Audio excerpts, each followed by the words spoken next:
Okay.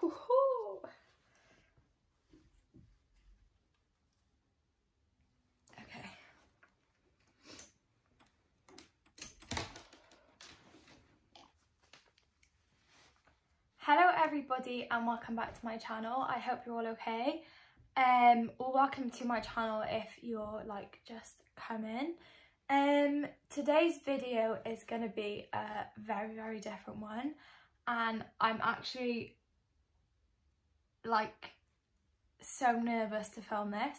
I have the biggest butterflies ever, and because I wasn't going to film this video yet, but last night my mum said, because obviously I've spoken to my mum about it, she said, oh, why didn't you film it like this week? And last night it was literally all I could think about before I went to sleep, because I really do want to make this video, but also I feel like I'm putting myself in like a very, not a vulnerable position, but I am kind of, because I'm literally opening up to everyone, and that is probably something that I struggle with the most, like telling people how I actually feel and explaining to people, and like with communication I just find it really difficult. So I have written down like everything that I want to say, like it's quite a lot, so I don't know how long this video is going to be, but I'm going to try and be as honest and open as possible with you all, because I want to help as many people as I possibly can, because when I tell you a year ago, I would never ever thought that I would have gone through something like this ever in my life. And to be honest, a year ago I was going through it, but I just didn't know it, and I just thought everything was normal and everything was fine, and it probably wasn't. I know at the beginning of like my recovery I looked for these videos a lot, so I just wanna, because if there's someone else out there who is like me, or who is like me, who's going through this and is looking for videos, I just want to be able to help those people, because it's a time where you can feel really alone and really isolated, and like no one understands, and these videos helped me to be able to relate to people and to be able to think, oh, actually these feelings are okay, and I'm not alone in my feelings, and other people do feel like this. I also am going to try and keep this video as uncut as possible, so it's just like everything that I'm truly thinking. And I also just want to say it is currently, just for preference, the 21st of March. Yeah, the 21st of March. I want to upload this video on Saturday, and in my head I think I am, like right now I am going to upload this video on Saturday, but then again I could not, and this could not be uploaded till months and months. It just completely depends. I'm going to make the video, see what it's like, and then see how I feel about uploading it. But obviously, yeah, so just so like if this is uploaded on Saturday, then this is literally me real time talking, whereas if it's uploaded in a couple of months, then maybe the situation might be different then. But for now, this is what I've gone through so far, this is what I've been going through the past few months, and yeah. I also just want to quickly say before I get into it any further, please do not watch this video if you find these types of video triggering. I'm not going to be mentioning any numbers, and no photos will be included in this video, because I find that those types of videos for me are triggering, so I don't want to put that content out there. But I will sort of like be going into detail about like everything that's happened to me this past few months, everything that, like the side effects, what I've gained, what like has happened because of this, and like what's happened because of my recovery and stuff like that. So I will be going into talks about that and like things like that. So if you do find these types of videos triggering, then please just don't watch it, because I would never ever want to trigger anyone or upset anyone or make anyone or put anyone in a position that they don't want to be in. And also another quick thing, please do not compare yourself to me. Everybody's recovery is different, like everyone's you could have two people in the room recovering from anorexia and their stories would be completely different. So if you're also in recovery, don't compare yourself to anything that I say, and don't think, oh, she's had this, I haven't had this is a bad thing, or because it's not. Not one person's the same, and yeah, so do not compare yourself, because I'm bad at that. I do really badly compare myself. And at the beginning of my recovery, that was really bad for me because it just sort of spiraled into bad things. So don't compare yourself, and just know you're doing amazing. Also, please be kind. This is a very scary video for me to like come out with, and for me to share my story. And I'm actually quite emotional speaking about it, and I didn't realise I was gonna actually be this emotional like when I sat down to film it, but I am. So please, if you don't have anything nice to comment or say about it, then just keep it to yourselves, because I don't need to see it, because again, it can be triggering or it can just be really upsetting for me. Like, I just want to help people. And finally, if anyone needs any help or support, or feels they're in a position that they need to speak to someone, I'm going to leave in the description the Beat charity link, because I found that helped me. There's lots of stuff on there, like not gonna lie, at the beginning it didn't help, but when I was sort of more ready, when I was more ready, it did really help. There's stories of people who've recovered on there, and there's also chat lines, so if you need to speak to anyone. I spoke to people quite a few times on there, like professionals, when I literally was probably at a really low point or having a really bad day. I used to message them. It's completely anonymous, you just have to make an account. It's completely free as well, so I'll leave the link to that in the description, and I will also leave my Instagram on the screen now and in the description, because if anyone ever needs to DM me or message me, then I'm completely like fine with that, even if it's just for like vent, because sometimes that helps, but obviously not for everyone. Okay, so now I'm just gonna sort of like just go from when, like the beginning, from when I started to notice a problem and stuff like that. So I've got a little bit written down now, so I'm just gonna read this from the page and then I'll sort of just go off. So I wrote this last night. I was up really late planning this video actually, because I obviously want to just say everything right and things like that, so yeah.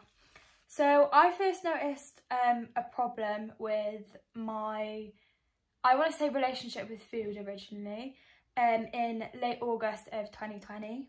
I had just come back from holiday in Greece, and I felt really alone, because I didn't really know what was the matter. Like, I didn't know what was wrong with me, but I knew something wasn't right.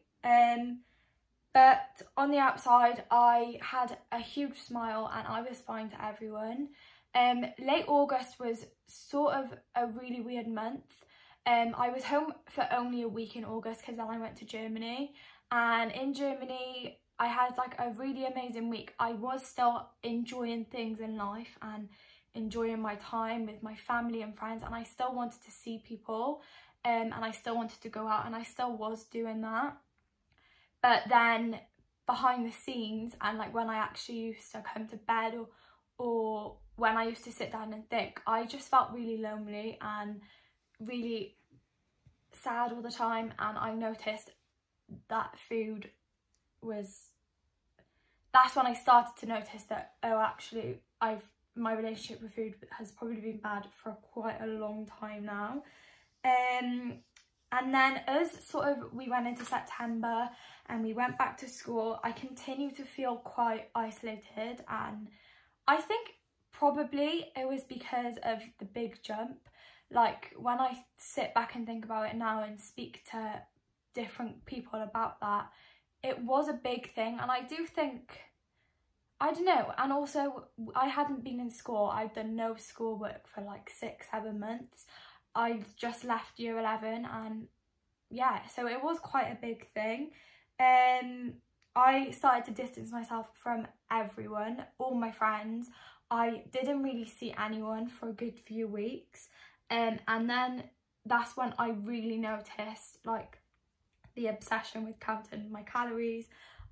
I wasn't eating very I was eating very little and I was just very low and very upset all the time. And then it just got too much, and on I think the 18th of September I messaged my auntie and I just told her everything.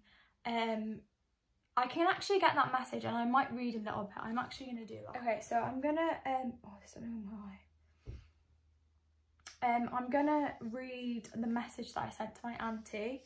I'm just going to read the first one because there's a lot of like messages from this night. This was at 11:47. As you all know, this is very late for me. But yeah, so basically I said to her, Kate, I don't even know how to say it, but I'm genuinely scared to eat. All I think about is what I'm eating and how many calories I'm having, and I don't enjoy any food because all I think about is if I've eaten too much. It's making me sad and I don't know what to do. From the moment I wake up to the moment I go to sleep. If I eat too much, it makes me want to cry. I hate my body. I'm scared that if I eat too much, I'll put on a lot of weight. It's a constant mind game and I'm really struggling to get to sleep because of it, and it being constantly on my mind. I'm sorry, I know everyone tells me that I need to probably eat more and be more sensible, but I can't help it. I wish I could. I don't get hungry anymore and I know I don't eat enough. I don't want to cause any problems, but I have to tell someone. I'm sorry and don't want to cause a fuss or anything, because at this point my mum had said to me a few times, but I just didn't take any notice of it, and I just used to ignore her and pretend that I was okay and like that there was nothing wrong, obviously. Yeah, so anyway, that is the message I sent to Kate, and then obviously everyone knew, my family, my mum, dad, sisters and Kate, and we told like my close family, and I think the only friend of mine who knew was at this point was Molly, and that was it. I didn't really tell many of my friends. So then obviously we went to the doctor, well, we didn't go to the doctors, we called the doctors and I had to get my bloods done, and I started speaking to Christine, who is my auntie Kate's mum, and she's like a nurse and she's amazing, and honestly she was just the best person ever. I used to speak to her twice a week and I just used to be able to, I remember the first time I spoke to her and I just cried my eyes out to her, and I had not broken down to anyone or cried in front of anyone or genuinely been like, and I could just speak to her and I knew that she just wanted to help, and I know that everyone just wanted to help, but I could be 100% true with her, and I don't know why. I just used to be able to tell her everything and be able to open up to her completely, and I did cry with her a lot, and she was just amazing with me and she never judged me, and obviously no one ever judged me, but because like she was not in my instant family, but like obviously she wasn't a stranger either, so I felt comfortable with her, but also I knew that it was completely confidential, and some things you just don't want to say in front of your family, and I know that might sound bad, but it's true. So she was honestly amazing, and I spoke to Krista in September, and I still speak to her now as well, not as much anymore, but yeah, I spoke to her for 2 times a week since September till probably about 2 weeks ago, and I haven't spoken to her for a little while now, but that's just because things, obviously I'm now with CAMS, which is the mental health like unit, is it? I'm not sure, for children and adolescents. So yeah, I'm now with them, but obviously my appointment took a really long while, which I think had that, if my appointment wouldn't have taken so long, I wouldn't have gotten as bad as I did, which is really sad. So yeah, I started speaking to Christine, who was amazing, and then I didn't hear anything off the doctors until the end of November. So that is 3.5 months, or no, September, October, 3 months, and I didn't hear anything off them. Obviously I know their waiting list is long, but I was struggling so much by this point. I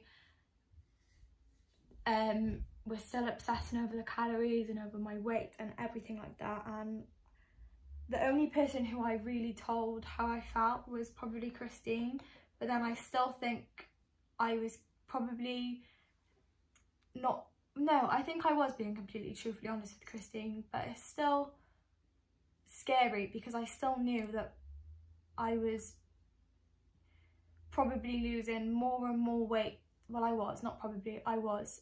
Day by day, I was just like, my body was just deteriorating really, and I was just getting iller and iller. Sorry.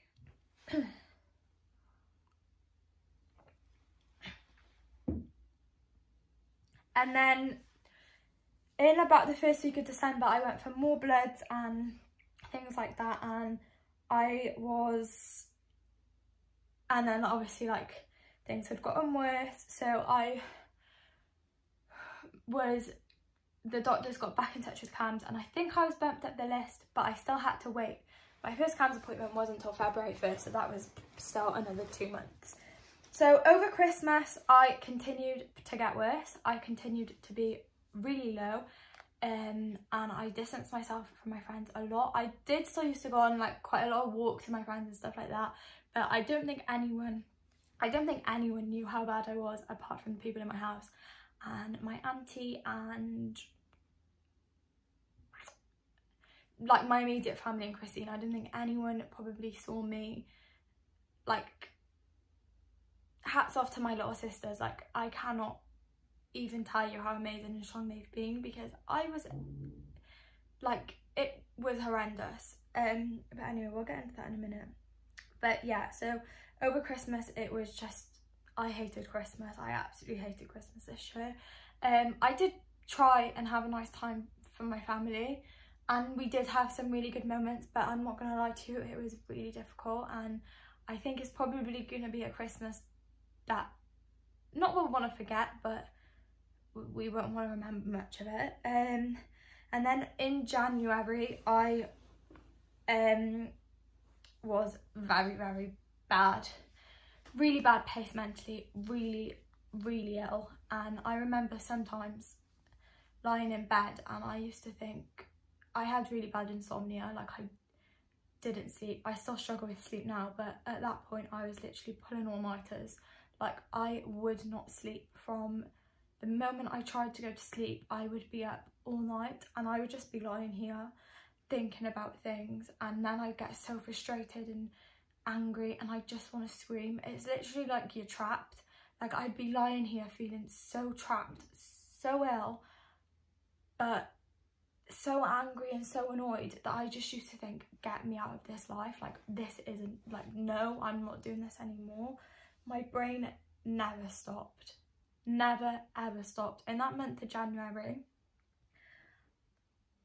I can't even explain to you. And I remember a couple of times I used to lie there thinking, like my heart sometimes used to be really, like, I could feel it being slow, and I used to think, I can't go to sleep because this isn't normal. Like, this heart, slow heart, and like this like gasping for breath. I used to really struggle and like with my breathing, because obviously I wasn't feeling my body enough, and I was day by day making myself worse. But the mind, I just didn't know what to do about it. Like, I just didn't know what to do about it. And I remember, I've never actually told anyone this. This is quite scary. But I just used to lie here when I used to be up at like 3 or 5. And I just used to like think about my breathing, and I just used to think, I can't go to sleep. Because I used to be scared. I was just scared. Really, really scared. Like, yeah, it was just, and I don't know. So then on the 1st of February, I got my first CAMHS appointment, and from the 1st of February, this is when I start my proper recovery from. I don't count any of the other recovery before this as recovery, because it wasn't, because I was restricting myself every day, and each day the restriction got worse and worse till the point that I was on Feb 1st, a really bad place. So I had my first CAMHS appointment. February by far was the hardest month of my life, and I used to, and I'm not exaggerating, I would wake up in tears and I would go to bed in tears, and I think I probably spent 85% of each day in tears, in bed in tears. I was bed bound, like I was like not allowed to go on walks. I'm still not, but because that was like, I was put, like they said, you can't go out really, you need to be really careful. That pushed me back a lot, like that really affected me, and I think that had a big impact then on obviously the meal plan, and so did the fact that I wasn't sleeping. And I think I don't think I was mentally and physically drained, and it was just really difficult. And if I'm being honest with you, that month I just don't even know who that girl was. It was horrendous, and I want to be as honest as possible, but I used to, like, if my mum and dad wouldn't have sat there with me through every meal that I was literally screaming, shouting and crying my eyes out in hysterics, then I wouldn't be here. Because like, I remember, like, I used to be in hysterics, like literally in tears and like screaming at my mum and dad over like digestive biscuits or like porridge or like, and I just want to say that life is worth so much more than crying over that, like so yeah. Anyway, in February I was just really in a bad way, pushed everyone away again. I didn't see anyone, I didn't want to see anyone, I didn't want anyone to see me. I hated how I looked. I still do sometimes now, but in that, like, I just don't know, like, I think probably because obviously it was the first month of, I was very, like, when I was trying to recover before February, I would do a plan, and I'd stick to that plan for about 2 days, and then I'd just say, no, this is too hard, and I'd just stop, go back to my old ways. Whereas this, my mum and dad were not letting me stop. And I remember I used to say, please, just give up on me, just stop this, I don't want to do this, like, my life is shit, I hate my life, I don't want to do this, stop. And they didn't. They sat with me every single time. And yeah, sometimes we'd end up screaming, swearing, shouting, but if they wouldn't have done that, then I wouldn't have got the strength now that I have now to go all in and to say, I'm getting rid of this, I'm getting this out of my life. I really wouldn't, and that's because of them, and I will put that on them. And also Isabel was amazing, Isabel and Poppy, but yeah, if they wouldn't have stuck with me, then yeah. So February is hard. Like, I left the group chat, I did all sorts of things in February, and I think if I wanted to go into full-blown details about everything that happened in that month, I'd probably want to sit down with my mum or dad, because my mum would be able to help me explain. But yeah, just know that it wasn't fun, and there was a lot of tears and a lot of me in my room on my own, not wanting to see anyone, not wanting to speak to anyone, and not wanting to be around anyone. Hey guys, I just wanted to come on here and say quickly, because I'm not sure really if I explained it very well, but all of these tears and screaming and shouting was because I really did want to recover from my anorexia, but my eating disorder made me feel so low, worthless, and not worthy of recovery, and it made me believe that I was never ever going to see any hope, and that I was never going to get better, and there was no point of trying. So that's why I used to get so upset, and that's why I just used to think, leave me alone, like, why are we doing this?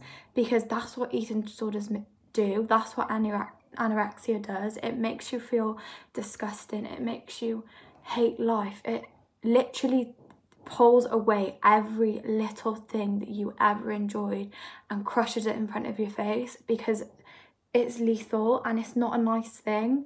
So I just wanted to explain a bit, like, that's what anorexia does, and that's what it did to me. and it's still there. The voice hasn't just disappeared. The voice is still very much there in my brain.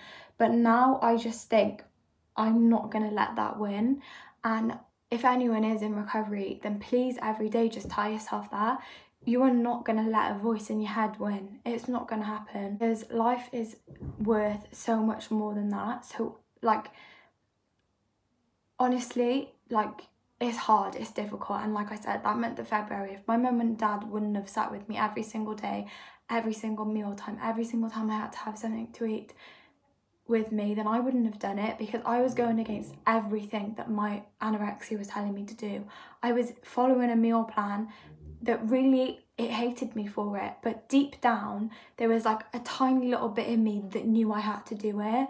And already, like 2 months later, I'm in such a better place. So please just persevere and please stick with it, because yeah, it's absolutely shit. It's so difficult and it's horrible and it is soul destroying.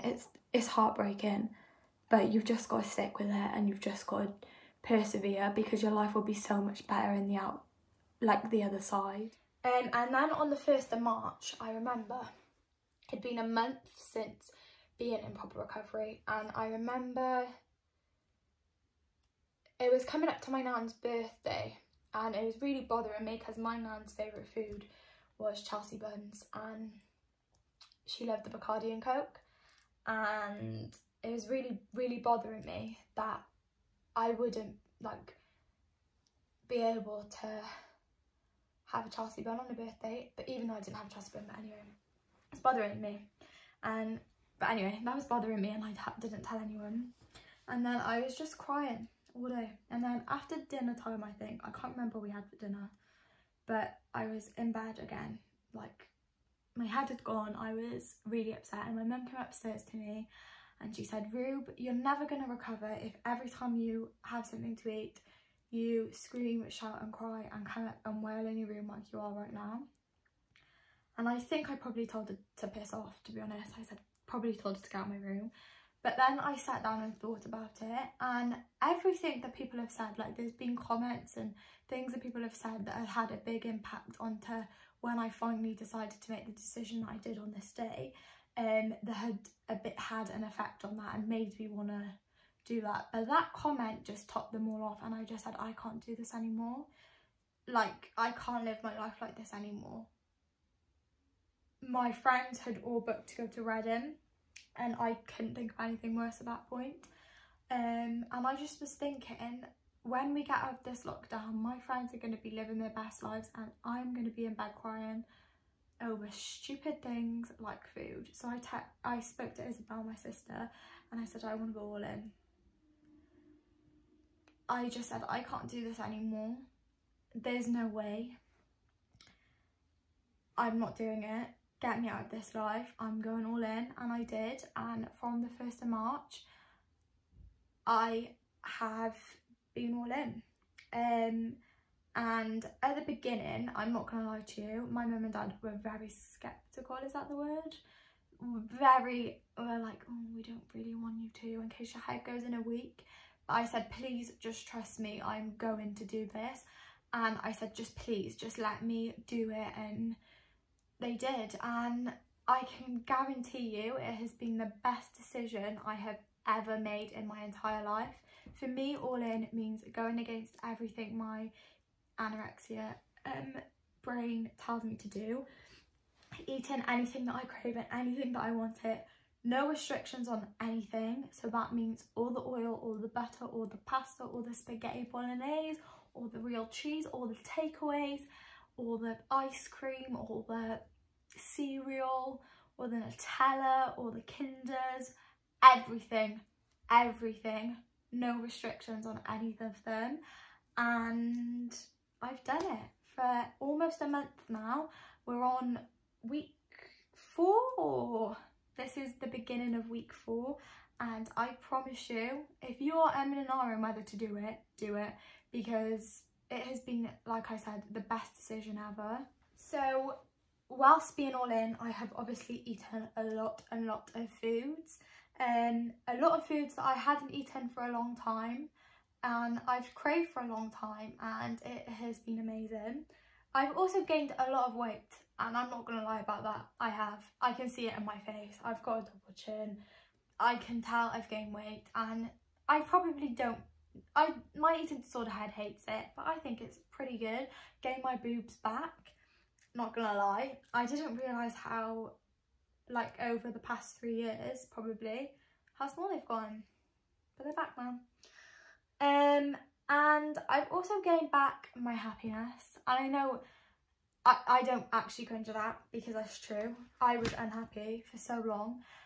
But I've also gained back, like, enjoying the little things, like other people laughing. I can laugh with them now, and I can smile with them, and I can look happy, and I can be happy. Don't get me wrong, it's still really difficult, and I do still lie here every night and overthink everything and think, why are you doing this? But then I remind myself why. And so since being all in, I have obviously eaten a lot of food. I've also gained a lot of weight. I can see it, I can tell. Do I like it? Not really, but is it going to be the best thing for me? 100%. But also gained back my happiness and my smile and the little things in life I can now enjoy. I can laugh with people and actually mean it, and like I can have fun with my sisters and my little cousins and my friends, and I can speak to my friends, and I have the energy to speak to my friends. Don't get me wrong, I still have a large amount of work to do on like confidence and all the things like that, and I still, like, I'm not fixed. Like, my mental health isn't fixed. The mental side of the eating disorder isn't just gone. It's very much so still there, and I'm very much still trying to get physically better, but every day I do this is one step closer to being fully recovered, and that's what I keep telling myself. I have had quite a lot of side effects from being all in. So since my proper recovery, so that's from 1st of Feb to the 1st of March, I didn't bloat at all, really. Like, I did on the odd day, but then since being on the 1st of March to now being it all in, I have bloated a lot. I was going to insert a photo, but then I thought, no, that's just not for me, because I don't really like my bloat. It's something that I'm actually really conscious about, and I think that is probably one of the biggest things that gets to me and makes me feel worse about things. But I just have to embrace it. Like, it's cute, like, it's big and it hurts sometimes, but it's getting me better. It's looking after my organs in my belly and my tummy, and yeah. And it's definitely hard, and maybe one day I'll be able to, and like, it makes me nervous for summer, like when I'm going to be in crop tops and stuff, and like if I go on holiday or anything like that in bikinis and I have a bloat baby. But at the same time, I think, who cares? There's more to life than caring about a bit of bloat. I also have been boiling hot. Like, in the nights, oh my god, flushed cheeks. Like, it's not too bad in the day, because I feel like you can, if you're hot, you can just, I don't know. Like, do you know what I mean? You can regulate your temperature a bit more. But in the night, I'm literally lying there, like starfish, no blanket on, boiling hot, sweating. And it's kind of gross, but it just probably shows like my hormones getting back to normal, I assume. But yeah, I've been really hot, and my face has been like really flushed, and I don't really know why, but yeah. And also, I'm not so bad now, but last week and the week before, I was extremely achy, like to the point where it hurt if you touched my leg. That's how achy I was, but it's kind of gone now. Like, it's not as bad anymore, and it's fine. I am still working to get my period back and things like that, and other things like hair loss, and I'm obviously every day still working to make that normal, and for the hair loss, for there to be no hair loss, and for me to have a regular period.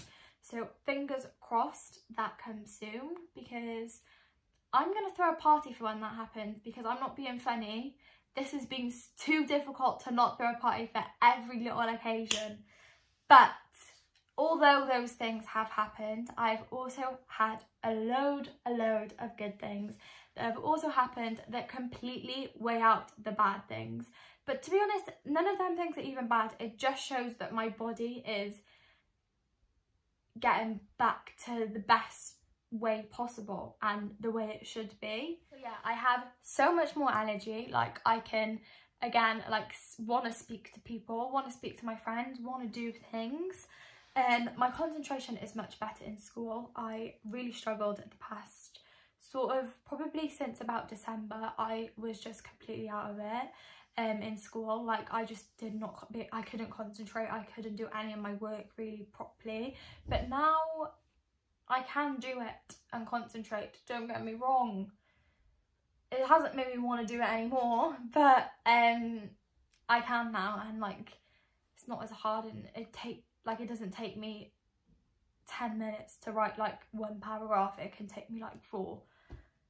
Well, does that make sense? It's just things are quicker up there now. The brain is working faster.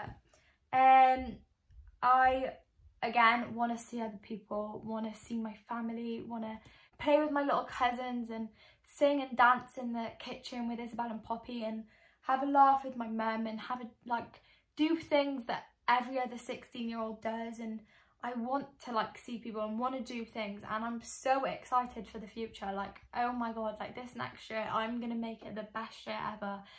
I'm just excited for things, and I haven't been excited for things for so long. And for so long I thought that there was no point in life, and I used to say, what's the point? And I used to dread going to sleep because I knew I'd have to wake up the next day and do it all again. But now there's so much more to that, and yeah, I've still got a long way to go, and yeah, it's going to take a while to get back to complete normal, but I'm so much happier now than I was 2 months ago, because I've just got a grip, but I've just got a grip with myself and said to myself, sort yourself out, because Rube, this isn't on. And yeah, that might not work for everyone, but it's worked for me. And if anyone's thinking of doing it, please just do it. Like, what have you actually got to lose? What have you got to lose? Just, if you want to message me, and if you have any questions, then message me, because it's really scary. Like, my extreme hunger is still very much there. I'm still hungry a lot of the time. I eat a lot of food, but I'm like so happy. And even though in my brain I'm like, oh my god, this is too much, you shouldn't have this, you shouldn't have this, but I'm doing it, and I'm enjoying the foods that I'm having and all this stuff that I haven't done for so long. I just can't, like, it's just been the best thing I've ever done. So yeah, so I am gonna end this video here. I've talked for quite a while, I think, but I just wanted to sort of say everything and get everything out, and yeah, tell everyone everything, because I think it's so important to raise awareness and obviously as well get a better understanding. Like I said, I will leave the Beat Charities website down below. If you are struggling, then please go and look on that website, because it really could help you. And also thank you again, thank you for watching this video, thank you for being there, anyone who has been there, and also this channel, thank you to anyone who watches this channel, because this channel has been the biggest distraction for me. And I know, like, I'm obviously a really small channel, but like making videos every week really does help with to distract me, and gives me something to focus on and something to do, and an achievement that I'm going to have at the end of the week, that I've done 3 videos this week, or I've done a video this week, or I've vlogged. Do you know what I mean? It just really helps. And yeah, please, if you can, share this video if you know anyone who's struggling, because you never know who it could help. And yeah, so thank you for watching. If you would like to see any more videos like this, or maybe a Q&A, or yeah, if you have any questions, then leave them in the comments and I will try my best to answer them. And like I said, my Instagram is always open if anyone ever needs a chat. So thank you for watching, and I will see you all in the next video. Bye guys.